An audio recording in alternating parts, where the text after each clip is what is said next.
Hello guys, അപ്പോൾ ഇന്ന് Sunday ആണ്. മാത്രമല്ല ഇന്ന് എനിക്കൊരു ഫോട്ടോഷൂട്ടും കൂടെ ഉണ്ട്. അപ്പം ഇന്ന് അതിൻ്റെ വീഡിയോ ആണ്.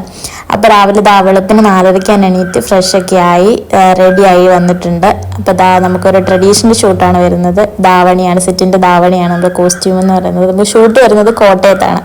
അപ്പോൾ 7 മണിയായപ്പോൾ കറക്റ്റ് നമ്മൾ ലൊക്കേഷനിൽ എത്തിയിട്ടുണ്ട്. നമ്മുടെ ഫോട്ടോഗ്രാഫർ ഒന്നും വന്നിട്ടില്ലായിരുന്നു, അവർക്ക് വേണ്ടിയിട്ട് വെയിറ്റ് ചെയ്തുകൊണ്ടിരിക്കുകയാണ്. എൻ്റെ കെട്ടിയും രാവിലെ എഴുന്നേറ്റിന് ക്ഷീണം തീർക്കാൻ കിടന്ന് ഉറങ്ങുന്നുണ്ട്. അപ്പോൾ അവർക്ക് വേണ്ടി വെയിറ്റ് ചെയ്യുകയാണ്. അവർ കുറച്ച് ലേറ്റ് ആയിട്ടാണ് വന്നത്. അവർ വന്നതാണ് നമ്മൾ ഷൂട്ടിന് വേണ്ടിയിട്ട്. നല്ല ലൊക്കേഷനാണ് കേട്ടോ, നമ്മുടെ പാടമൊക്കെ ആയിട്ട്. അപ്പോൾ നമ്മൾ ഷൂട്ടിൻ്റെ പരിപാടീസൊക്കെ തുടങ്ങിയിട്ടുണ്ട്. പിന്നെ ഈ ഷൂട്ടിനൊരു പ്രത്യേകത ഉണ്ട്. നമ്മൾ ഇതിനു മുമ്പ് സെൽഫായിട്ട് നമ്മുടെ ആവശ്യങ്ങൾക്ക് ഫോട്ടോസ് എടുത്തിട്ടുള്ളതല്ലാതെ ഞാനൊരു കൊളാബിന് വേണ്ടിയിട്ട് ആദ്യമായിട്ടാണ് ഞാനൊരു ഫോട്ടോഷൂട്ട് ചെയ്യുന്നത്. അപ്പോൾ ഇവരുടെ ഒരു ഇൻസ്റ്റഗ്രാം പേജിന് വേണ്ടിയിട്ടാണ് നമ്മൾ ഈ ഷൂട്ട് ചെയ്തിട്ടുള്ളത്. അപ്പോൾ നമ്മൾ ഷൂട്ടും കാര്യങ്ങളൊക്കെ കഴിഞ്ഞു. ഞാൻ ഭയങ്കര ടയേർഡായി, അതിൻ്റെ കൂടെ മുടിഞ്ഞ വിശപ്പും. അപ്പോൾ ഇനി വീട്ടിൽ ചെന്നിട്ട് എന്തെങ്കിലും കഴിച്ചിട്ട് കുറച്ച് നേരം കിടന്ന് ഉറങ്ങണം. അപ്പോൾ